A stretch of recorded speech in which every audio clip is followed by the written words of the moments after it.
여러분, 이게 지난주부터 이제 다음 주까지, 다음 주 혹은 다다음 주까지인데 헌금에 대해서 좀 길게 얘기하고 있어요, 바울이. 8장, 9장 전체가 헌금 이야기인데, 지난번에 말씀드렸지만 헌금 이야기는 사실 돈 얘기하는 게 아니라 헌금이 왜 은혜냐? 내가 지금 그리스도로부터 받은 은혜에 대한 나의 고백이, 또 그리스도에 대한 나의 사랑이 진짜라는 것이 증명되는 시간이기 때문에 헌금은 은혜일 뿐만 아니라 특권이기도 하다는 이야기를 했죠. 그래서 물질은 사실은 물질이라기보다는 돈은 있기도 하고 없기도 하죠. 그러니까 누가 나에게 돈 빌려달라고 하면 낯선 사람인 경우에는 있어도 없는 거죠. 그러나 내가 사랑하는 사람이 돈 빌려달라 그러면 돈이 없지만 만들어서라도 주겠죠. 그러니까 돈은 사실은 굉장히 인격적인 거죠. 그러니까 돈 자체가 문제가 아니라 돈의 인격이 담기는 거죠. 관계에 따라서 나가는 게 다르잖아요. 그런 것처럼 헌금도 하나님과 나와의 관계를 보여주는 여러 가지 표시들 중에 어쩌면 가장 정직한 표시일 수 있는 거죠. 왜냐하면 우리가 가장 사랑하는 거니까. 그러니까 사랑이 진짜라는 것은 나에게 가장 귀한 것을 어떻게 쓰느냐에 따라서 사랑의 진짜성이 나타나는 거잖아요. 그런 의미에서 헌금은 사실은 하나님과의 관계를 보여주는 너무나 아주 좀 예민하고도 중요한 이슈라고 할 수가 있겠습니다. 그런데 바울이 헌금에 관한 주제를 쭉 다루는 중에 갑자기 함께할 동역자들, 우리로 치면 재정팀원들을 소개합니다. 이유는 뭐 우리가 분명히 알죠. 어느 교회, 우리 교회도 마찬가지고 어느 교회나 이 재정 이슈는 굉장히 센시티브한 거죠. 아주 민감하고 예민한 주제이기 때문에 조심스럽기 때문에 그렇죠. 그래서 그거를 다루는 사람들을 소개하고 있어요. 저는 기본적으로 우리 교회 재정팀을 무척 신뢰합니다. 진짜 마음 깊이 신뢰합니다. 동시에 이 재정을 청구하는 여러 부서들, 찬양팀이라든지 찬양대라든지 교육부서라든지 여러 우리 10개의 사역팀이 있는데 사역팀들이 재정을 청구해야 되잖아요. 그런데 이분들 보면 저희 좀 빠듯한 예산에 자기들의 자발적인 헌신을 보태가지고 일하시거든요. 그러니까 늘 미안하고 고맙고 이분들도 정말 무척 신뢰하고 응원합니다. 그런데 불가피하게 양자 사이에 좀 이렇게 부딪힘이 생길 수 있어요. 그래서 그 재정을 불출하는 기관과 재정을 청구하는 기관 사이에서 갈등이 생길 수 있다는 걸 늘 느끼죠. 그리고 궁극적으로는 그 이유가 저 때문에 그렇습니다. 저는 그렇게 생각해요. 저 때문이에요. 괜히 그냥 예절을 갖추기 위해서 하는 말이 아니라 저에게 어떤 원칙이라기보다 따르고 싶은 어떤 열망이 있기 때문인데 개척할 때부터 하나님께서 그런 마음을 주셨어요. 뭐냐면 제도, 규정 너무 중요합니다. 제도, 규정이 중요한데 제도와 규정이 너무나 중요해진 교회에서 제가 신앙생활을 하면서 느꼈던 것들이 너무 많기 때문에 중요하지만 그것이 우리를 묶는 순간에 복음의 역동성이 현저하게 떨어진다는 것을 알게 됐기 때문에 이 둘 사이에 어떻게 균형을 맞출 것인가가 저희 이제 큰 과제예요. 규칙, 규정, 질서 이거 너무나 중요하죠. 하지만 이것을 지나치게 강조하다 보면 복음이 주는 생명력과 역동성이 떨어져요. 제가 130년 된 교회 이제 그 교회가 하는 어떤 행사에 지난 월요일 날 잠깐 갔었는데 그 목사님이 그러시더라고요. 우리 교회는 진짜 안전해요. 규칙과 재정이 진짜 뭐 완전하게 130년 동안 얼마나 많이 쌓였겠어요. 정말 안전한 교회래요. 그리고 답답해 죽겠대. 이 두 가지가 함께 있는 거죠. 이 둘 사이의 밸런스를 어떻게 잡느냐가 굉장히 중요한 것이죠. 그러니까 저는 재정과 규정이 우리를 안전하게 지켜주는 대신에 복음의 역동성과 생명력을 떨어뜨릴 수 있다는 사실을 우리가 의식하고 살아야 된다는 생각을 하게 됩니다. 그래서 교회에서 법과 규정이 복음보다 앞서는 것에 대한 경계심이 있단 말이죠. 대신에 사랑과 신뢰의 복음이 작동하기를 기대해요. 좀 낭만적이죠. 그리고 좀 이상적이죠. 그렇지만 제가 항상 격려받는 것은 우리 예수님보다 더 낭만적인 분이 계실까? 우리 예수님보다 더 이상적인 분이 계실까? 이런 생각을 해요. 어떻게 가룟 유다에게 재정을 맡기셨지? 이런 생각을 하는 거죠. 그러니까 사실은 예수님이야말로 진짜 이상적인 분이시죠. 그러니까 여러분, 그래서 부딪힘이 생길 때마다 늘 죄스럽지만 그래도 그 길을 가야 된다고 느끼는 거예요. 제도와 규정을 존중하면서도 복음의 언어와 복음의 태도가 일하게 하는 어떤 복음적 공동체가 형성되기를 너무나 간절히 원하게 되는 거죠. 어쨌거나 바울이 이제 그리스 지역에서 헌금을 모금해서 예루살렘까지 갖다 주는 데는 그 육로를 통해서 간다면 3,000km 가까이 되거든요. 어마어마한 여정이고 거기서 무슨 일을 중간에 만날지 모르는 상황이란 말이죠. 그러니까 굉장히 위험한 일이죠. 무엇보다 돈에는 우리 모두가 관심이 너무나 많아요. 그러니까 돈을 다루는 일은 진짜 예민한 일이죠. 관심이 모두가 많기 때문에. 그러니까 그것을 어떻게 모금하느냐, 어떻게 전달하느냐, 전부 다 어려운 거예요. 그러니까 바울은 특히 의심받기가 쉬웠어요. 왜냐하면 바울은 자기와 다른 사역자들을 구분하고 싶어 했어요. 그 당시에 유행하던 사역자들은 어떤 사람들이냐면 소위 순회 전도자들. 이들은 다니면서 말씀을 전하면서 말씀 장사를 했어요. 자기 생계를 말씀을 가르치고 생계 받을 대가를 받았기 때문에 말씀 장사를 하는 사람들이 유행했고, 그들에 대한 구설수가 워낙 많았기 때문에 뭐 정당할 수도 있지만 너무 많은 구설수가 오르내렸기 때문에 바울은 그들과 자기를 구분하기 위해서 나는 아예 사역비를 안 받겠다 그랬어요. 그래서 자기가 천막 깁는 일을 하면서 자기가 스스로 벌어서 선교를 했단 말이에요. 그래서 이제 거기서부터 자비량이라는 게 나온 거죠. 그랬기 때문에 바울이 거금을, 예루살렘 교회를 돕기 위해서 거금을 모금하려고 하니 사람들이 의심하는 거예요. 그래, 앞에서는 돈 안 받겠다고 했지만 이런 식으로 자선으로 돈을 많이 모아서 착복하려고 그러는구나, 이런 식으로 해결하려고 하는 거구나 라는 식의 의심을 하는 인간들이 있는 거예요. 사람들을 항상 자기중심적으로 보기 때문에 의심과 혐의를 항상 갖고 살아갈 가능성이 너무나 많은 것이죠. 너무 자기중심적이란 말이죠. 너무나. 그래서 바울은 다시 한번 자기의 진심이 무엇인지를 말하고 싶어 합니다. 20절, 21절 읽어보겠습니다. 20절과 21절. 시작.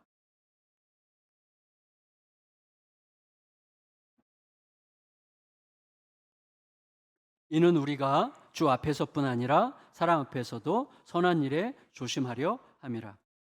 저는 이 말씀이 참 아름답다 이렇게 느껴졌어요. 참 아름답다. 이런 거죠. 나 이거 하나님의 일인 게 확실해. 그러니까 뭐 니네가 뭐라 그러든 난 사람 눈치 보지 않고 그냥 할 거야. 이렇게 얘기하지 않아요. 난 사람들 앞에서도 조심하고 싶다. 이렇게 얘기해요. 너희들의 시선도 무척 중요해. 이렇게 얘기하는 거예요. 그러니까 눈치 보는 건 아니지만 공연한 빌미를 제공해서 뭐 자기가 비방받는 것은 괜찮은데 이 선한 일이 비방받을까 봐 염려한다, 이렇게 이야기하는 것입니다.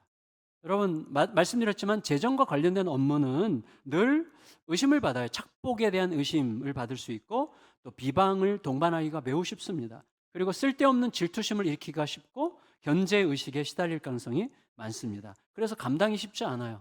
감당이 쉽지 않고 참 어려운 일이에요. 그 어려운 일을 해주시는 재정팀원들을 정말 여러분 많이 격려해 주시면 좋겠어요.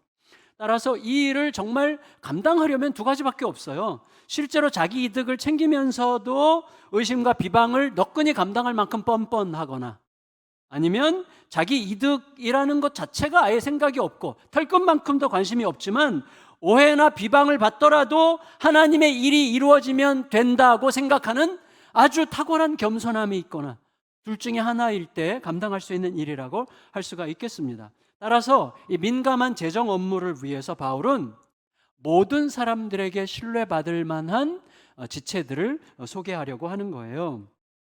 그래서 이렇게 소개하죠. 23절 읽겠습니다. 23절 시작.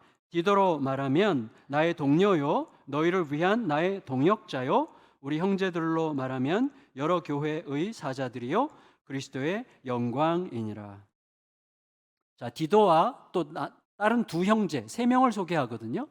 자, 일단 첫째 디도인데, 디도는 이미 고린도 신자들로부터 신뢰를 무척 많이 얻은 자였죠.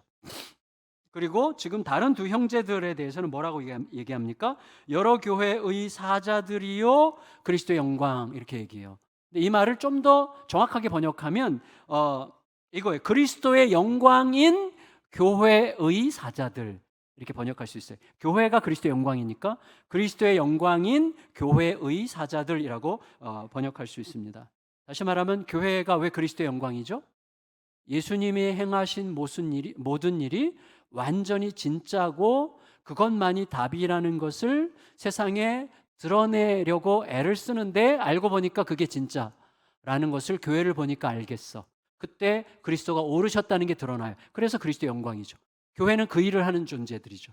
교회는 그리스도가 옳다는 것을 세상에 입증하는 존재들이에요. 저는 이렇게 간단하게 요약할 수 있어요. 이 세상의 모든 일은 어디서 시작됩니까? 받아들여지지 않는 데서 시작돼요. 모든 범죄, 모든 관계 깨어짐, 모든 상처, 아픔, 다툼, 모든 왜곡된 표현들 전부 다 어디서부터 시작됩니까? 받아들여지지 않았어요. 어릴 때. 혹은 누군가로부터 받아들여지지 않았어요. 그러면 이게 우리를 엄청나게 어둡게 만들고 세상의 모든 어두움은 거기서부터 시작됩니다. 근데 이 세상은 우리를 있는 모습 그대로 받아들여줄 생각이 전혀 없어요. 이 세상은 전부 다 조건적이죠. 그러니까 조건을 갖추지 않으면 안 받아줘. 그런데 오직 복음은 우리를 있는 모습 그대로 받아주죠. 여러분, 우리를 있는 모습 그대로 아무 조건 없이 받아주시는 분은 우리 예수님밖에 없어요. 그 은혜를 깨달으면 그때부터 새로운 삶이 펼쳐지는 거예요. 충분히 받아들여졌기 때문에 너그러워져요. 여유로워져요. 쉽게 상처받지 않아요. 쉽게 상처를 받아도 그래, 예수님 날 받았으니까 용서할 수 있어요. 그리고 어떻게 해요? 하나님은 결국은 가장 의로운 심판을 하실 거기 때문에 내가 안 갚음하지 않아도 돼. 이 복음 안에 모든 답이 있는 거예요. 복수를 이기게 하고 나로 하여금 용서할 수 있는 힘을 주는 거예요. 그리고 받아들일 용기가 일어나게 해서 모든 삶이 나로부터, 내 가정으로부터 완전히 새롭게 시작할 수 있는 힘을 주는 거예요. 그게 그리스도의 영광이죠. 그리스도의 길만이 옳다는 것을 드러내는 그 공동체가 교회여야 되기 때문에 교회가 이 세상의 질서를 끌어들이는 순간 교회는 더 이상 교회이기를 포기하게 되는 거거든요.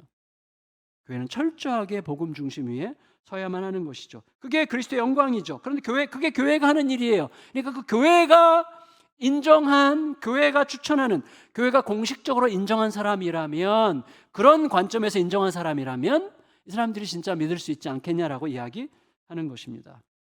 그래서 제가 이때 약간 부수적으로 좀 생각했으면 좋겠는 생각이 들어왔어요. 그래서 이 본문이 말하고자 하는 부분에 정식으로 연결되는 건 아니지만 이런 생각도 좀 해볼 필요가 있다고 여겨졌습니다. 무슨 말이냐면, 교회에서 사람을 믿는다는 것은 무슨 뜻일까? 여러분, 우리가 교회에서 사람을 믿을 수 있을까요? 혹은 믿습니까? 혹은 믿는다는 건 또 무슨 뜻일까요? 이런 질문들 우리가 잘 해봤을지 모르겠는데, 일단 교회만큼 별다른 조건 없이 가족이 되기 쉬운 공동체도 드뭅니다. 우리 새가족 여러분들 오늘 환영했는데 진짜 열렬히 환영하지만, 그러나 특별히 조건을 달지 않았어요. 어떤 조건도 필요 없어요. 사실은 우리 교회가 처음 시작될 때는요, 미국의 워싱턴에 있는 세이비어 교회를 모델로 시작한 거거든요. 세이비어 교회는 3년 동안 철저한 제자훈련을 받고 나서 패스하면 그때 등록을 받아요. 근데 저는 그렇게 할 만한 영성이 없었어요. 그래서 저는 오는 사람 놓치기 싫어서 일단 다 받았어요. 그리고 잘했다고 생각해요. 저는 그걸 버틸 수 있는 힘이 없어요, 저에게는. 그런데 어쨌거나 여러분, 중요한 것은 교회는 조건 없이 받아요. 근데 이게 중요해요. 왜? 예수님도 우리를 조건 없이 받으셨잖아요. 어떤 조건이 필요 없어요. 이게 좀 더 성경적일 수 있어요, 이게. 그런데 바로 그렇기 때문에 사고가 가끔 나는 거죠. 바로 그렇기 때문에. 몇 주 전에도 한 대형 교회에서 큰 사고가 났어요. 일정 기간 어떤 분이 좀 아주 눈에 띄는 성실함으로 사람들 사이에 막 신뢰를 쌓고, 그다음에 신뢰가 어느 정도 쌓인 다음에는 이제 사람들과 거래하는 거죠. 여러 성도들을 상대로 100억 사기를 치고 이제 도망친 사건인데, 그런 일이 일어나는 이유는 간단합니다. 뭐죠? 신자들이 그를 믿었기 때문이죠. 신자들이 믿었기 때문이에요. 근데 여러분, 냉정하게 말하면, 자, 이 얘기 잘 들으셔야 됩니다. 냉정하게 말하면 그 사람을 믿은 게 아니에요. 그렇죠.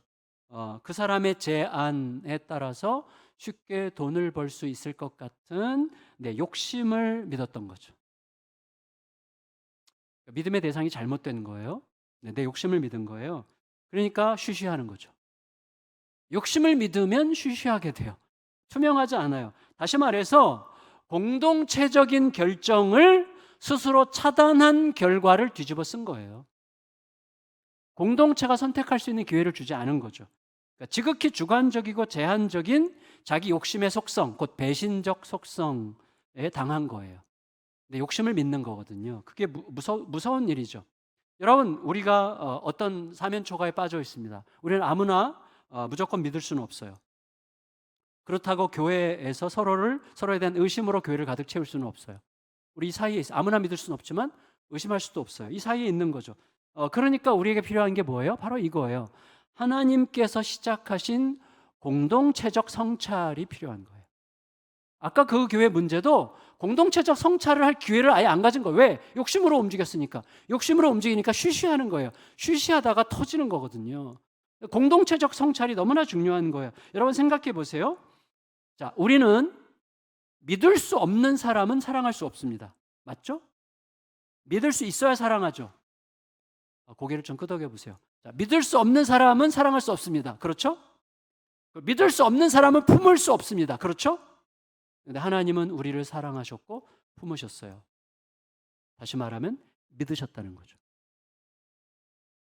이게 중요해요, 여러분. 여러분, 우리에게 무슨 믿을 만한 조건이 있었기 때문이 아니잖아요. 하나님 자신의 믿음으로 우리를 믿으신 거예요.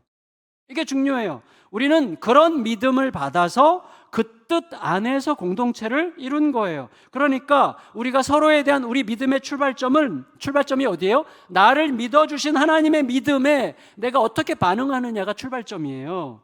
여러분, 제가 여러 번 말씀드렸지만 저는 저를 못 믿습니다. 여러분, 저를 너무 믿지 마세요. 저도 저를 못 믿어요. 그게 늘 조심할 뿐이죠. 저는 제 막둥이에도 얘기했어요. 나 너 못 믿는다. 그렇지만 아빠는 아빠에 대한 하나님의 섭리를 믿어. 너에 대한 하나님의 섭리를 믿어. 그게 아빠의 믿음이야. 나를 못 믿고 딸을 못 믿지만 딸과 나에 대한 하나님의 뜻과 섭리는 믿어요. 하나님은 틀림이 없을 거라는 것, 하나님이 실수하지 않으실 거라는 것, 하나님이 끝내 오르실 거라는 걸 믿기 때문에 그 믿음으로 사는 거죠. 아멘. 그게 우리들의 믿음이죠. 그게 저의 믿음이에요. 그리고 나는 그 믿음에 잘 대답하고 싶은 거예요. 내 욕심을 믿는 게 아니에요. 내 자존심을 믿는 게 아니에요. 내 경험을 믿는 게 아니에요. 나에 대한 하나님의 뜻을 믿기 때문에 그 믿음에 잘 대답하며 살고 싶은 거죠. 물론 절대로 쉬운 일이 아니에요. 그러므로 우리 이렇게 물어야 되는 거예요. 공동체 안에 서로를 믿을 수 있는가? 라는 질문에서 이렇게 대답할 수 있어요. 저 사람의 말과 행동과 의도는 나를 이 공동체에 있게 하신 하나님의 목적에 부합하는가? 저 사람의 말, 행동, 어떤 마음의 동기는 나를 여기에 있게 하신, 이 교회 공동체에 있게 하신 하나님의 뜻에 부합하는가를 따라서 우리가 선택하는 게 너무나 중요합니다. 따라서 예를 들면 일단 이런 거죠. 자, 교회에서는 어떤 대단한 가치를 막 자랑하든 대단한 명분을 갖다 붙이든 간에 무슨 사업과 관련된 일에는 엮이지 않는 게 좋습니다. 예. 그냥 위험하니까 이게 아니라 그 사람이 좋으냐 나쁘냐 하는 건 2차적인 문제예요. 우선 그 일이 우리를 다른 어떤 곳이 아니라 우리를 여기에 있게 하신 하나님의 목적이 아니기 때문이에요. 그게 무척 중요합니다. 하나님은요, 우리들의 삶의 본질을 회복하도록 하기 위해서 우리 여기 모으셨어요. 그것과 관련되어야 되죠. 하지만 우리는 돈 버는 일에 너무 쉽게 휘둘려요. 너무나 연약해요. 그래서 자칫 그런 부수적인 일들 때문에 예수님께서 목숨 걸고 세우신 연합의 공동체를 너무나 쉽게 훼손시킬 수 있는 게 우리들이죠. 그런 부수적인 일들이 아니라 정말 하나님이 우리를 여기 있게 하신 목적에 부합하는 일인가를 생각하는 게 너무나 중요하다고 할 수가 있겠습니다. 우리는 기본적으로 모든 사람에 대한 하나님의 이끄심을 신뢰해야 되지만 저 사람이 말하는 게 그리스도의 몸을 이루시려는 하나님의 뜻에 과연 합당한가를 물으면서 상대하는 게 너무나 중요하죠. 동시에 내가 내 욕심에 이끌리는 건 아닌지 살피면서 반드시 뭐예요? 믿을 수 있는 공동체의 리더들에게 이것을 공동체가 그 분위기를 공동체적으로 성찰할 수 있도록 기회를 줘야 되는 거예요. 이게 무척 중요합니다. 괜히 고자질하는 것 같아서요 이렇게 생각할 필요 없어요. 이 공동체적 성찰이 너무나 중요합니다. 바울은 그런 면에서 지금 일꾼들을 소개하는데 어떻게 소개해요? 계속해서 교회가 인정한, 교회가 선택한, 교회가 추천한, 계속 이렇게 얘기하는 거예요. 이 공동체적 선택이라는 걸 너무나 중요하게 생각하는 거예요. 그래서 이 공동체가 선택한 동역자들을 소개함으로써 그런 사람들에게는 요러요러한 특징들이 있다는 것을 소개하는 거예요. 우리들에게 3가지 특징인데, 첫째는 똑같은 간절함이라는 것입니다.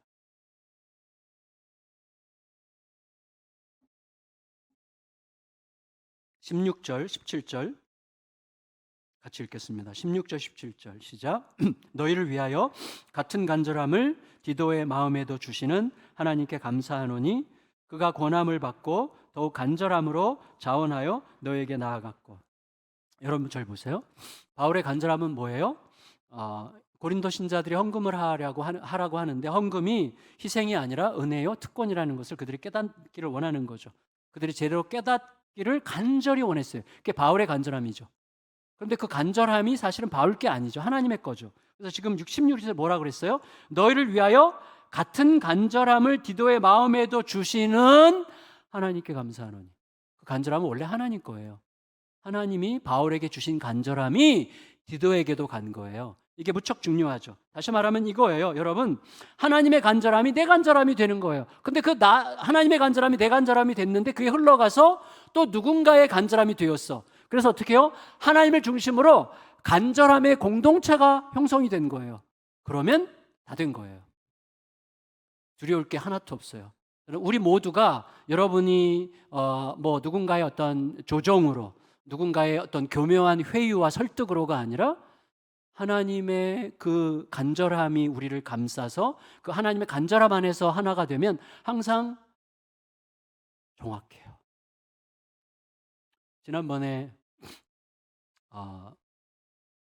이번에 지난주에 우리 블리케처 헌금할 때 이거 1부 때 2부 때는 안 했는데 지금 갑자기 생각나서 얘기하게 되는데 헌금이 무척 모자랐어요. 이번에 무척 모자라서 어떻게 된 거지? 하나님이 틀림없이 하실 텐데 또 성도님들에게 여러분 그냥 각자가 할 수 있는 만큼만 하면 하나님께 틀림없이 하실 겁니다 라고 말을 했는데 어떻게 된 거지?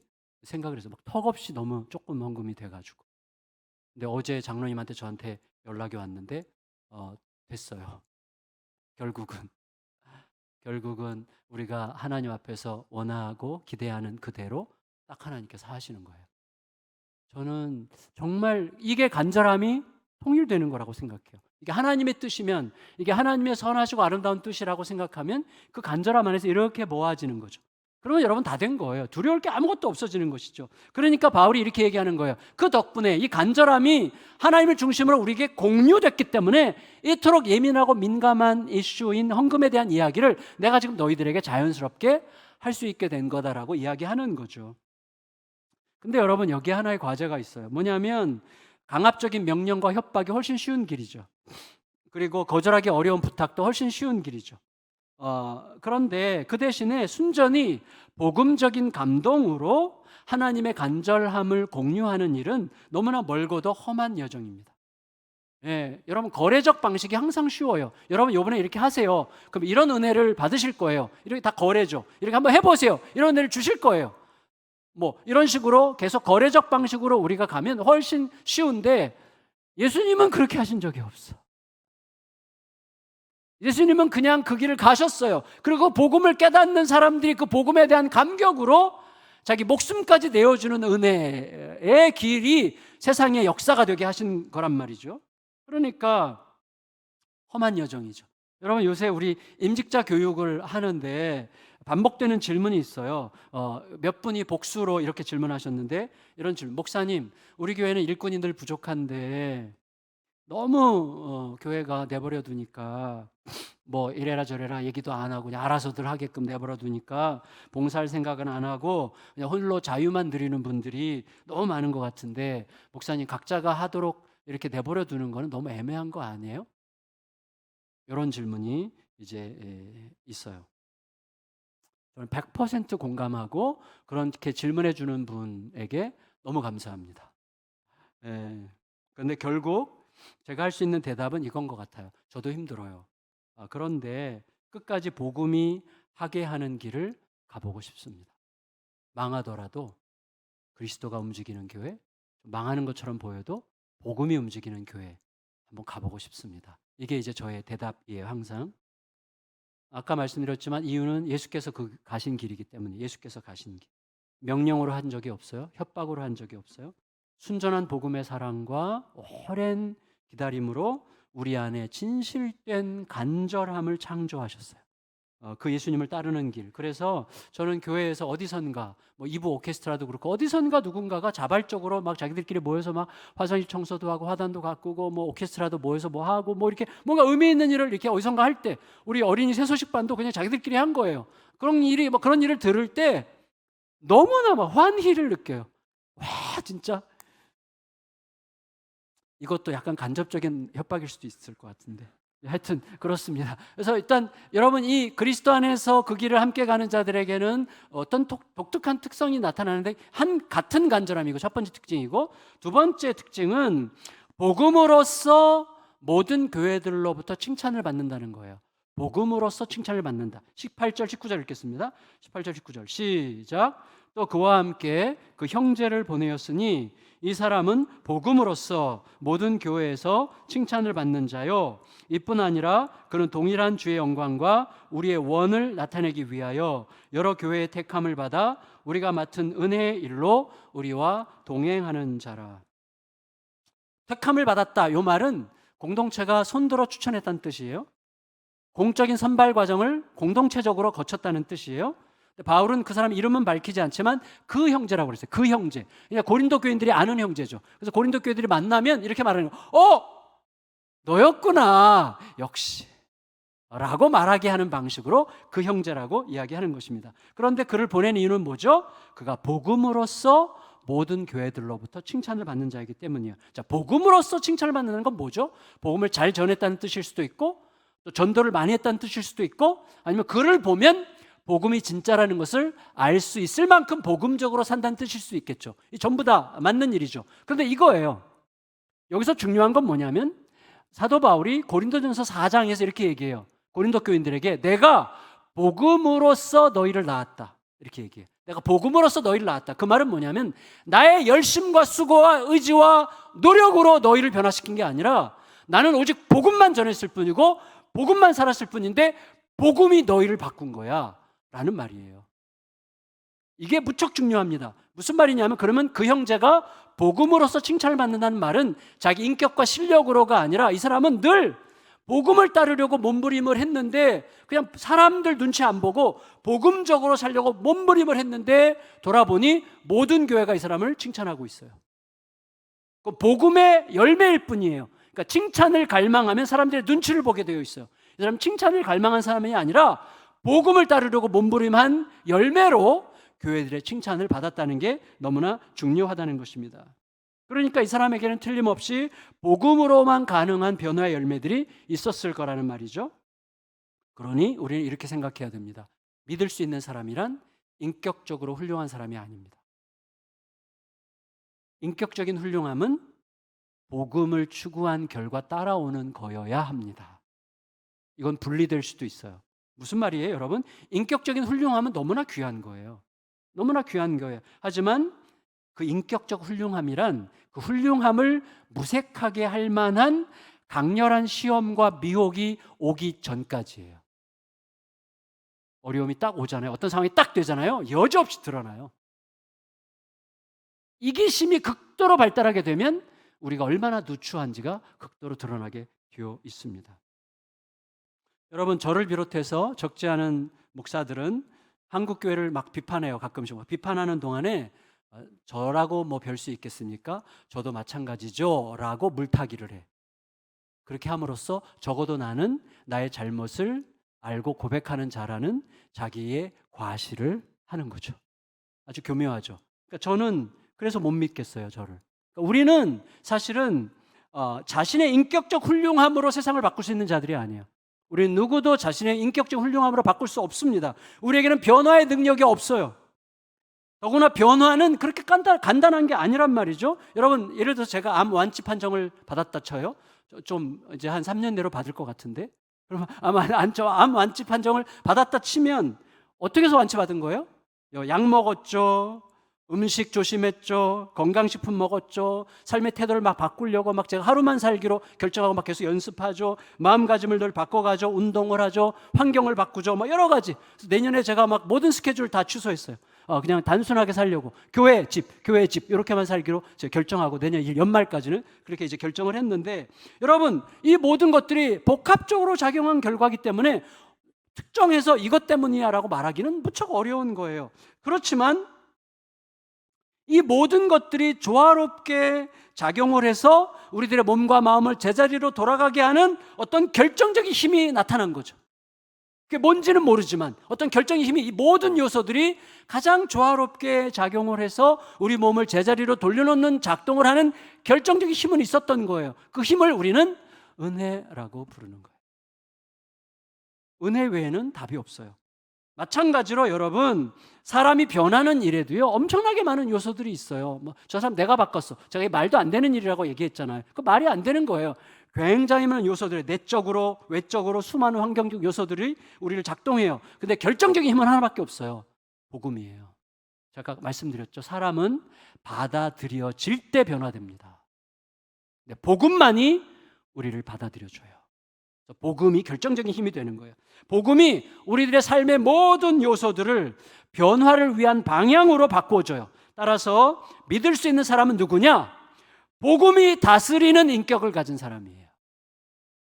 그 사람을 우리는 믿을 수 있고 서로에게서 그런 사람을 발견할 수 있게 되기를 축복합니다. 마지막 세 번째, 하나님께서 우리를 여기에 부르신 이 예민한 사역을 감당하게 할 만한 그 목적에, 하나님의 부르심의 목적에 부합하는 특성은 교회를 신뢰하는 거예요. 어떤 경우에도 교회를 신뢰하는 게 중요합니다. 바울은 한 명의 형제를 더 추천하는데 22절입니다. 읽겠습니다. 22절 시작. 또 그들과 함께 우리의 한 형제를 보내었노니 우리는 그가 여러 가지 일에 간절한 것을 여러 번 확인하였거니와 이제 그가 너희를 크게 믿음으로 더욱 간절하니라. 여러 번 확인했다는 말도 똑같아요. 공동체가 손을 들어 거수로 누군가를 선발했다는 뜻이에요. 굉장히 공동체적 선택을 엄청나게 강조하고 있어요. 근데 이 사람은 뭐예요? 여러 가지 검증 과정을 거친 거예요. 여러 가지 간절한 확인했다는 말은 검증 과정을 거쳐서 확인했다는 것인데, 이 사람과 관련해서 바울이 꼭 얘기하고 싶었던 게 뭐냐면 이 사람은 고린도 교회를 너무나 사랑했다는 거예요. 이제 그가 너희를 크게 믿음으로 더욱 간절하니라. 이게 바울이 말하고 싶었던 거예요. 자, 무슨 말이냐면 저 보세요. 고린도 교회와 바울 사이에는 문제가 있었습니다. 심각한 긴장이 있었고 대립 관계가 있었어요. 근데 그때 이 형제는 바울과 함께 있었어요. 그러면 저라면, 보통 우리들이라면 바울 옆에서, 이 사람들이 바울을 계속 비난하고 있잖아요, 고린도 교회가. 그러니까 바울 편에 딱 서서 진짜 너무하네, 너무 심하네, 같이 욕을 해줬을 텐데, 이 사람은 바울 편을 들면서도 고린도에 대한 신뢰를 놓지 않았다는 거예요. 다시 말하면 이 사람은 사람 눈치 보는 사람이 아니었다는 거예요. 이 사람은 예수 그리스도의 눈치만 보는 사람이었다는 거예요. 예수님을 중심으로 움직이는 사람이었다는 거고, 바울은 놀랍게도 그래서 내 편 되는 거라고 얘기하는 거예요. 바울의 초점이 있어. 내가 예수님 편 되는 건데, 이 사람은 바울 편 들기보다 예수님 편 들고 있으니 같은 편이라고 생각하는 거죠. 이게 믿을 수 있는 사람이라고 이야기하는 것입니다. 여러분, 옳은 말 조목조목 늘어놓으면서도 사리사욕을 위해서 교회를 교묘하게 이용하는 자들이 이 땅에 저는 많다고 생각합니다. 그렇지만 신앙의 본질을 찾으려고 하는 몸부림을 하느라고 편견에 치우친 자들로부터 여기저기 욕먹으면서도 교회를 지극히 사랑해서 자신의 이미지 따위는 돌아볼 생각도 없는 분들이 너무나 존경스럽습니다. 보통 우리가 자기에게 관심이 많은 사람은 교회에서 무슨 일 생기면 떠날 생각해요. 그러나 나의 선택이 교회에 어떤 영향을 줄 건가를 진심으로 고민하는 사람은 머무르게 됩니다. 이게 무척 중요해요. 그러니까 이 형제는 그런 형제였다는 거예요. 자기의 개인적인 사리사욕이 아니라, 자기 개인적인 이해관계가 아니라 고린도 교회를 너무나 사랑하고 신뢰함으로 이 일을 감당하려고 했기 때문에 고린도 교회를 통해서 모금을 하고 전달하는 이 일에 너무나 적합한 사람이라고 지금 바울이 추천하고 있는 것입니다. 여러분, 저는 강영환 교수님이라는 분을 참 좋아하고 존경하는데, 우리 교회도 2번이나 강의하러 오셨죠. 우리 복음주의 계열, 한국의 복음주의 계열에서 가장 탁월한 사상가고 학자세요. 정말 이분을 따라갈 수가 없어요. 제가 이분이 이제 초청하셔가지고 집에 놀러 갔었는데, 이 서재에 가니까 좀 어마어마한 책이 진짜 한 2만 권 이상 되는 책이 서재에 꽉 차 있는데 거의 다 읽었어. 그리고 아마 어떤 책을 펼쳐봐도 다 메모가 있어. 읽으면서 묵상한 메모가. 그리고 무슨 책이 어디 있는지 내용을 다 알아. 이분은 따라갈 수, 범접할 수 없는 분이에요. 그런데 제가 그분을 좋아하는 이유는 그분의 실력 때문이 아니에요. 그분은 교회 이야기를 할 때 항상 눈물이 촉촉해져요. 교회를 너무 사랑하세요. 자기 교회뿐만 아니라 교회를 사랑하세요. 교회를. 그래서 생각하게 됐어요. 나는 어떻지? 이렇게. 나는 바람직한 교회의 모습들의 인상을 쓰는 건 틀림없는데 나는 그 똑같은 이유를 두고 울 수 있을까? 이런 생각을 합니다.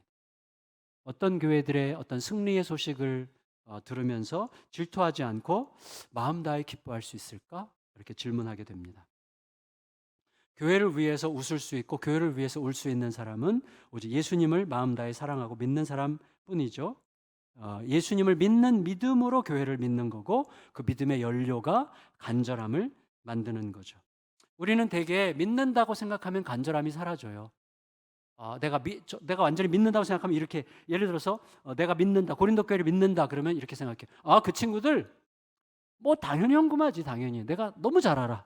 그 친구들 내가 아는 바 당연히 헌금할 거야. 이런 식으로 오만을 떨죠. 그건 교만이에요. 자기의 확신을 믿는 거죠. 여러분 믿는다는 것은요 이거예요. 상대방을 믿는 게 아니에요. 그리고 상대방을 믿는다고 확신하는 나를 믿는 것도 아니에요. 믿는 것은 상대방과 나를 향한 주님의 신실하심을 믿는 것입니다. 그게 믿음이죠. 그때만 진실로 간절해질 수 있는 거예요. 그 사람과 나를 향한 주님의 신실하심에 잘 대답하지 못할 만큼 우리가 불신실하다는 것을 알기 때문에 우리는 간절해지는 것입니다. 내가 누군지를 알기 때문에 간절해지는 거죠. 하나님의 그 예수 그리스도의 그 신실하심에 제대로 대답하지 못할까 봐 간절해지는 것이죠. 결론, 말씀을 마칩니다. 바울의 결론은 이거예요. 증거를 보이라. 여러분 24절 읽고 마치겠습니다. 24절 시작. 그러므로 너희는 여러 교회 앞에서 너희의 사랑과 너희에 대한 우리 자랑의 증거를 그들에게 보이라.